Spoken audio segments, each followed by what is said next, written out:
Assalamualaikum warahmatullahi wabarakatuh. Innal hamdalillah nahmaduhu wa nasta'inuhu wa nastaghfiruh wa na'udzu billahi min syururi anfusina wa min sayyiati a'malina. May yahdihillahu fala mudhillalah wa may yudlil fala hadiyalah. Asyhadu an la ilaha illallah wa ashhadu anna Muhammadan abduhu wa rasuluhu la nabiyya ba'd. Allahumma wassalli wassallim ala hadzal nabiyil karim Muhammadin sallallahu alaihi wasallam wa ala alihi wa ashabihi ajma'in. Bapak-bapak, ibu-ibu yang saya hormati, serta generasi muda yang saya sayangi. Baiklah, pada kesempatan yang berbahagia ini kita akan melanjutkan membaca buku Tafsir Al-Azhar yang disusun oleh Profesor Dr. Hamka. Yang pada kesempatan yang berbahagia ini kita akan membacakan ayat 243 sampai dengan ayat 245 pada surah Al-Baqarah, masih pada juz 2. A'udzu billahi minasy syaithanir rajim. Bismillahirrahmanirrahim. Alam tara ilal ladzina kharaju min diyarihim wa hum ulufun hadaral maut faqala lahumullahu mutu thumma ahyahum. Inna Allah ladzu fadlin 'alan nasi walakinna aktsaran nasi la yashkurun. Wa qatilu fi sabilillahi wa'lamu anna Allah sami'un 'alim. Man dzalladzi yuqridu Allah qardan hasanan wa yudha'ifahu lahu ad'afan katsirah. Wallahu yaqbidu wa yabsutu wa ilaihi turja'un. Ayat 243. Atau tidakkah engkau perhatikan orang-orang yang keluar dari kampung-kampung mereka padahal mereka beribu-ribu karena takut mati? Maka berkatalah Allah kepada mereka, matilah kamu semuanya. Kemudian Dia hidupkan mereka. Sesungguhnya Allah adalah mempunyai kurnia atas manusia. Akan tetapi kebanyakan manusia tidaklah bersyukur. Ayat 244.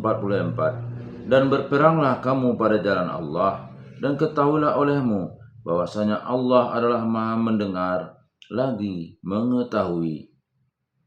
Ayat 245.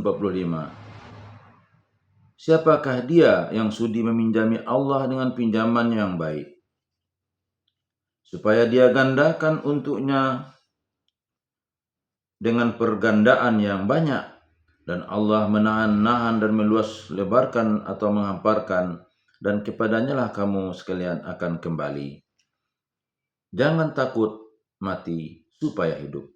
Setelah Tuhan menerangkan tentang perkawinan, cerai, talak, dan rujuk, sampai kepada musyawarat suami istri di dalam rumah tangga, tentang akan mencerai susukan anak, sampai tentang hal pinang meminang, dan sampai pula kepada memelihara perempuan yang ditinggalkan mati oleh suaminya sampai 1 tahun, dan lain-lain yang bersangkut dengan itu. Di akhir sekali ayat 242 tibalah peringatan supaya ayat-ayat Tuhan itu diperhatikan, dipikirkan, dan diakali.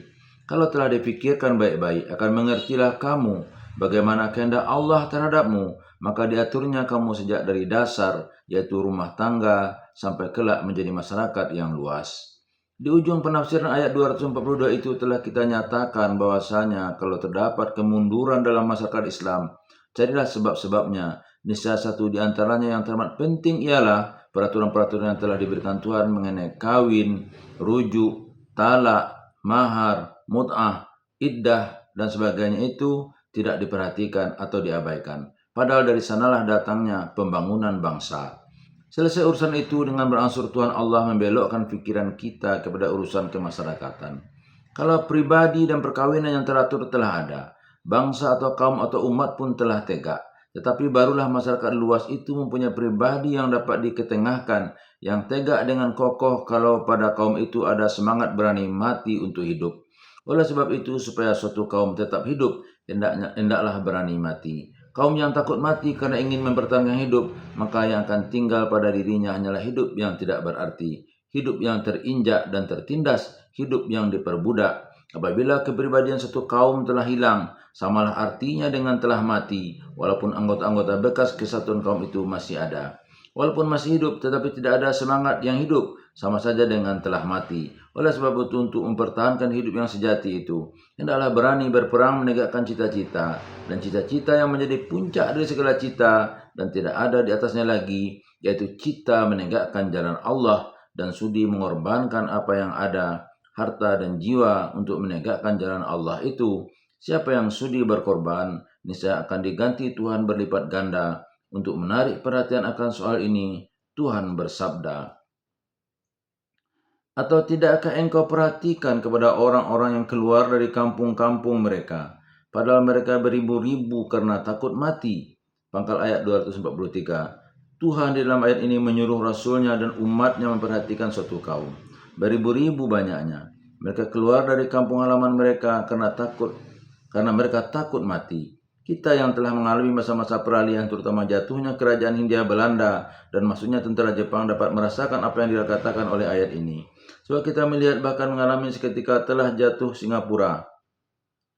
Runtuhlah semangat tentara Belanda dan bangsa Belanda yang selama ini merasa sombong di Indonesia ini, yang merasakan bahwa negeri ini mereka yang punya, dan benci kepada rakyat yang punya negeri sebenarnya, tidak percaya buat menyerahkan senjata kepada mereka untuk mempertahankan diri. Ketika itulah kita melihat beribu-ribu orang berduyun-duyun meninggalkan rumah tangga dan kampung halaman karena takut mati, terutama orang Belanda dan serdadu Hindia Belanda, sehingga kita rakyat asli yang tidak bersenjata pun ikut ketularan penyakit takut mati itu. Keluar dari dalam rumah bukan buat pergi bertahan, tapi pergi memelihara nyawa. Ketika itulah kita baru mendengar apa yang dinamai evakuasi, menjadi bahasa kita evakuasi atau mengungsi atau lari habis. Akhirnya karena tidak ada pertahanan yang berarti, bahkan segala senjata yang dalam tangan dibawa lari ke hutan, maka musuh itu pun masuklah. Semua dia hantam, dia tindas, dia jadikan tawanan, dia perbudak. Alamat hidup suatu bangsa ialah apabila mereka masih mempunyai pemerintahan yang teratur. Kalau pemerintahnya tidak ada lagi, sebab pemegang-pemegang pemerintah itu telah dibunuh atau ditawan, dan kekuatan telah pindah dengan serta-merta ke tangan musuh yang memasuki negeri itu, berartilah bahwa sejak waktu itu negeri itu telah mati, walaupun orang-orangnya masih ada. Maka dilanjutkan keadaan yang diderita mereka oleh bunyi ayat. Maka berkatalah Allah kepada mereka, "Matilah kamu semuanya." Yaitu bahwa tanda-tanda hidup sebagai satu kaum tidak ada lagi. Semisal kejatuhan pemerintahan Hindia Belanda tadi, mulai tentara Jepang masuk, bendera Belanda tidak naik lagi. Sebab kekuasaan mereka telah mati, yang naik ialah bendera Jepang. Gubernur Jenderal Belanda tidak ada lagi, sebab sudah masuk tawanan. Yang naik ialah Saiko Shikikan, penguasa tertinggi Jepang. Alat-alat negara Hindia Belanda yang selama ini memegang senjata menjadi keamanan sudah dilecuti senjatanya. Yang tentara sudah ditawan dan yang polisi sudah diberi band tangan bertuliskan huruf kanji. Tandanya mereka sudah jadi alat kekuasaan pemerintah baru. Pemerintah yang lama sudah disuruh mati oleh Tuhan. Kita sengaja memukakan permisalan ini karena sebagian besar di antara kita sudah ada pada waktu itu dan sudah menyaksikan sendiri, sehingga lebih dekatlah penafsiran ayat-ayat ini kepada ingatan kita. Pemerintah Belanda yang telah jatuh itu dihidupkan oleh Tuhan 350 tahun lamanya. Ialah sesudah matinya pemerintah suku-suku Indonesia. Dengan naiknya kekuasaan Belanda itu telah lama bangsa Indonesia yang dahulunya mempunyai pemerintahan yang hidup, mempunyai alamat hidup. Sejak zaman Sriwijaya, zaman Majapahit dan zaman Islam, dapatnya bangsa Belanda memerintah sebagian besar ialah karena beribu-ribu umat keluar dari kampung halaman mereka karena takut mati. Lantaran takut mati namun mereka terus hidup dalam kenangan, maka berkatalah semua ayat, kemudian dia hidupkan mereka. Kita teruskan dahulu perbandingan ini untuk menjelaskan penafsiran-penafsiran. Pemerintah Hindia Belanda terus mati karena haknya untuk hidup memang tidak ada lagi. Walaupun sehabis Perang Dunia II mereka mencoba lagi hendak menghidupkan pemerintahan itu, namun dia telah mati. Tetapi bangsa Indonesia yang telah dicoba mematikan selama 350 tahun, dihidupkan oleh Tuhan kembali. Yang tua-tua telah lama mati, tapi ada sesuatu yang hidup yang mereka tinggalkan buat anak cucu mereka, yaitu semangat ingin hidup sebagai kaum, sebagai bangsa, sehingga untuk itu kalau perlu perseorangan biar mati, maka bangsa yang telah dihitung mati itu pun hiduplah kembali. Dunia mengenalnya sebagai bangsa yang hidup. Dia mempunyai tanda-tanda dari kehidupan. Dia mempunyai pemerintahan sendiri, mempunyai kepala negara, mempunyai batas-batas wilayah. Malah orang-orang yang hidup di zaman penjajahan yang boleh dihitung telah mati, menjadi hidup kembali sebab mereka telah jadi bangsa merdeka. Apa sebab mereka yang telah terkubur 350 tahun bisa hidup kembali? Ialah karena dia bila musuh datang mereka tidak lagi keluar dari kampung mereka beribu-ribu karena takut mati, melainkan mereka mempertahankan negeri mereka dengan harta dan nyawa, meskipun untuk itu perlu mereka mati. Karena berani mati itu, maka mereka pun diberi hidup oleh Allah. Kegagalan orang tua-tua dahulu dan kegagalan pemerintah yang takut mati dijadikan pengajaran oleh anak cucu yang datang kemudian, bahwa untuk hidup beranilah mati, dan untuk mati takutlah mati. Dan di akhir ayat Tuhan tegaskanlah sunnahnya.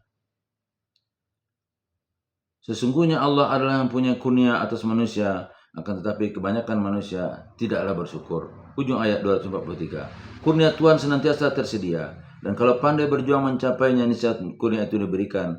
Tetapi kebanyakan manusia tidak insaf akan hal ini dan tidak bersyukur. Oleh sebab itu jiwanya tidak akan merasai nilai kurnia itu. Setelah Tuhan menerangkan suatu pokok asal dari sebab-sebab kematian atau kehidupan satu bangsa ini, maka berfirmanlah Tuhan selanjutnya.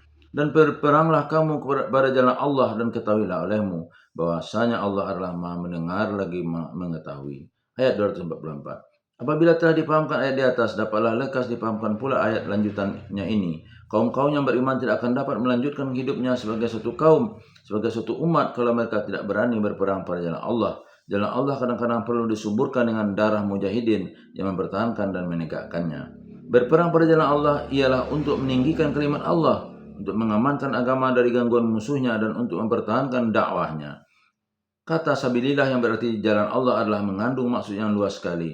Mempertahankan kemerdekaan bangsa pun termasuk dalam rangka jalan Allah. Sebab bangsa yang telah dijajah dan diperbudak sebagai tadi telah diketahui pada ayat yang sebelumnya, artinya telah dibunuh. Maka sepakatlah ahli-ahli fikih menyatakan bahwa apabila musuh telah masuk ke dalam negeri orang Islam, menjadi fardu ainlah berperang pada waktu itu. Semua tenaga wajib dikerahkan mempertahankannya. Tidak boleh ada yang ketinggalan sehingga segala sesuatunya diurus dengan suasana perang.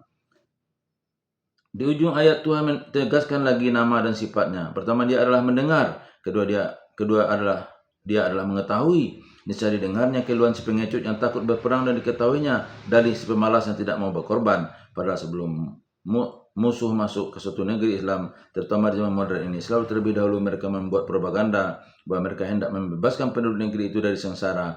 Mereka akan memajukan agama dan sebagainya. Disinilah orang-orang yang lemah semangat menjadi ragu-ragu. Di mana saja pun di dunia ini tentu ada yang tidak memuaskan. Oleh karena jiwa kecil, mereka harapkanlah pertolongan orang dari luar untuk menghabiskan yang tidak memuaskannya itu. Padahal pertolongan yang diharapkannya itu harus dibelinya dengan membayar kemerdekaan negerinya, berganti dengan penjajahan. Kalau musuh telah masuk, negeri itu jadi jajahan bangsa, dan bangsa itu jadi budak. Dan orang-orang yang mengadu kepada musuh itu senanglah hidupnya, karena di antara budak-budak itu hanya mereka yang dikalungi dengan rantai emas.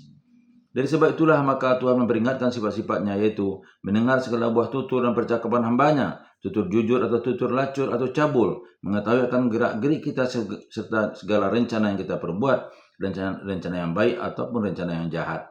Berperang menegakkan jalan Allah niscaya menghendaki pengorbanan. Kalau musuh telah masuk ke dalam negeri atau telah tumbuh di dalam negeri, semua orang menjadi fardu ain turut berperang. Masing-masing berperang menurut bakat dan bidangnya, berkorban dan memberikan harta dan jiwa, bahkan memberikan anak yang dicintai biar tewas di medan perang. Maka datanglah rayuan Tuhan untuk menggerak hati orang-orang yang beriman. Siapakah dia yang sudi meminjami Allah dengan pinjaman yang baik, supaya dia gandakan untuknya dengan penggandaan yang banyak? Dan Allah menahan-nahan dan meluas lebarkan, dan kepadanya lah kamu sekalian akan kembali. Ayat 245. Pengorbanan untuk menegakkan yang hak tidaklah akan sia-sia. Namun Tuhan karena cinta kasihnya kepada hambanya yang beriman, mengatakan bahwa dia meminjam. Alangkah terharunya orang mukmin mendengar kata Tuhan ini. Kata siapa yang dipinjam Tuhan? Padahal kekayaan yang ada pada kita, dialah yang meminjamkannya kepada kita untuk sementara. Hati yang beriman pasti tergetar mendengar sabda Tuhan ini. Tidak ada yang akan ditahannya kalau hendak Allah datang supaya dibelanjakan. Dan Tuhan pun berjanji akan menggantinya berlipat ganda. Kadang-kadang harta benda dikeluarkan, sedang gantinya ialah kemerdekaan umat, tegaknya agama, dan berjalannya kemerdekaan Tuhan di muka bumi. Di dalam ayat ini Tuhan pun mengakui bahwa tingkat hidup manusia tidak sama, karena Tuhan pun memberikan tidak sama. Allah menahan sehingga setengah orang kecil penghasilannya, miskin hidupnya, namun kesempatan berbuat baik terbuka buat kedua belah pihak. Dan setengah orang dilebar luaskan rezeki untuk dia yang menjadi kaya raya, namun kesempatan berbuat baik terbuka buat kedua pihaknya. Yang ada harta, korbankanlah harta, pinjamilah Allah dengan harta. Yang ada tenaga pun demikian pula. Bahkan kadang-kadang ahli-ahli fikir yang membangkitkan kesemangat perjuangan umat, kebanyakan bukanlah orang kaya, hidupnya sederhana saja atau miskin, tetapi tenaga pikirannya diberikannya sebagai pepatah setengah orang. Aku ini hanya kuli pengangkut batu buat mendirikan bangunan besar. Meskipun dia hanya kuli pengangkut batu, tetapi rumah itu tidak akan berdiri kalau tidak ada yang mengangkut batu. Semuanya penting dan semuanya akan kembali kepada Allah buat menerima pembayaran berganda dari Tuhan untuk jasanya meminjami Tuhan menegakkan jalan Tuhan.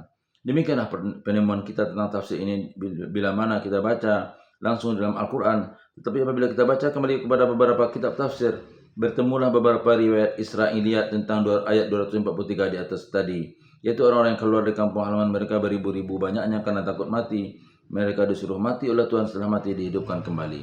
Kata salah satu di antara riwayat itu adalah satu kampung. Di sana menular penyakit kolera. Karena takut mati disapu kolera, beribu-ribu banyaknya orang lari, dan yang tidak lari memang banyak yang mati. Dan yang masih hidup ditimpalah penyakit dan berbagai macam bencana. Setelah serangan penyakit itu mereda dan hilang, orang-orang yang lari tadi pulanglah kembali dengan selamatnya. Maka berkatalah sisa-sisa yang tinggal menanggung penyakit tadi, kawan-kawan kita itu selamat, kita celaka, begini nasib kita. Meskipun hidup namun badan sudah sengsara. Kalau terjadi lagi bahaya penyakit tahun ini, kita akan keluar pula supaya selamat. Rupanya memang terjadilah serangan kolera yang kedua kali, maka larilah mereka 30.000 orang banyaknya. Setelah mereka keluar dari lembah itu, kedengaranlah suara malaikat dari sebelah bawah lembah itu, dan kedengaran lagi dari sebelah atas menyerukan, matilah kamu semuanya. Mereka pun mati semuanya mendengar suara itu, sehingga hancurlah tubuh mereka. Maka lalulah di tempat itu seorang nabi bernama Hezekiel. Terlihatlah olehnya timbunan bangkai itu, dan berpikirlah dia akan begitu besar kekuasaan Allah. Maka datanglah wahai Tuhan kepadanya, kekuasaanku menghidupkan mereka kembali. Nabi itu menjawab, memang ya Tuhan. Maka kedengaranlah suara, hai sekalian tulang-tulang, Tuhan memerintahkan kamu berkumpul kembali. Tiba-tiba berterbanganlah tulang-tulang itu di udara, berkumpul mencari pasang-pasang masing-masing, sehingga tersusun. Lalu kedengaran pula suara, Allah menyuruh kamu berdiri. Maka berdirilah semuanya. Setelah semuanya hidup kembali, maka serentaklah mereka memuji Allah. Amat suci Engkau ya Allah, ya Tuhan kami puji Engkau, tidak ada Tuhan melainkan Engkau. Setelah itu mereka pun kembali ke kampung masing-masing. Di wajah mereka masing-masing tetap terlukis tanda bekas mati itu. Setelah beberapa lama kemudian mereka pun matilah menurut ajal masing-masing. Dari mana sumber cerita ini? Ialah dari seorang yang bernama Muhammad bin Marwan, orang Kaufah, yang disebut juga gelarnya As-Suddi, bukan Ismail As-Suddi, seorang tabi'in yang riwayatnya dipercayai Imam Ahmad tetapi didaifkan oleh Ibnu Mu'in. Muhammad bin Marwan ini terkenal sebagai seorang penafsir yang banyak cerita bohongnya. Sengaja kita salingkan satu di antara cerita semacam ini karena ada lagi cerita lain menyerupai ini yang tidak kurang ganjilnya. Meskipun misalnya kita tidak tahu dari mana sumbernya. Bagaimanakah pengaruh cerita begini dalam penafsiran Al-Quran, terutama dari zaman sekarang? Apakah penafsiran Al-Quran menjadi kurang hebat kalau tidak dicampurkan cerita yang demikian? Adapun Nabi yang bernama Hezekiel memang ada pada Bani Israel dan ada kitab wahyunya dalam perjanjian lama. Tetapi cerita 30.000 orang mati lalu tulang-tulangnya terus berdaging hidup dan pulang ke kampung tidaklah bertemu dalam kitab itu. Yang ada hanyalah bahwa Nabi Hezekiel memberikan ingat Bani Israel, kaumnya supaya kembali kepada hukum yang diperintahkan Allah, jangan mendurhaka juga. Karena belum mendurhaka juga mereka akan dimusnahkan, akan dihancur leburkan. Peringatan Hezekiel ini karena tidak diacukan mereka, memang datanglah kecelakaan itu. Bani Israel dijadikan budak oleh bangsa Babil, dihalau beribu-ribu kali ke Babil, Yerusalem dihancurkan. Setelah bangsa Persia menang atas bangsa Babil, barulah Raja Persia mengizinkan Bani Israel membangunkan negerinya kembali, baru mereka hidup. Setelah ditilik dalam kitab Nabi Hezekiel tidak ada bertemu sumber Israiliyat ini. Walaupun kalau bertemu tidak juga kita akan segera percaya. Maka ternyatalah tafsiran Muhammad bin Marwan As-Suddi ini lebih Israiliyat daripada Israiliyat. Dan kita sebagai penafsir zaman sekarang tidaklah merasa berdosa kalau tidak menerima penafsiran dongengan itu. Billahi taufiq wal hidayah. Wassalamualaikum warahmatullahi wabarakatuh.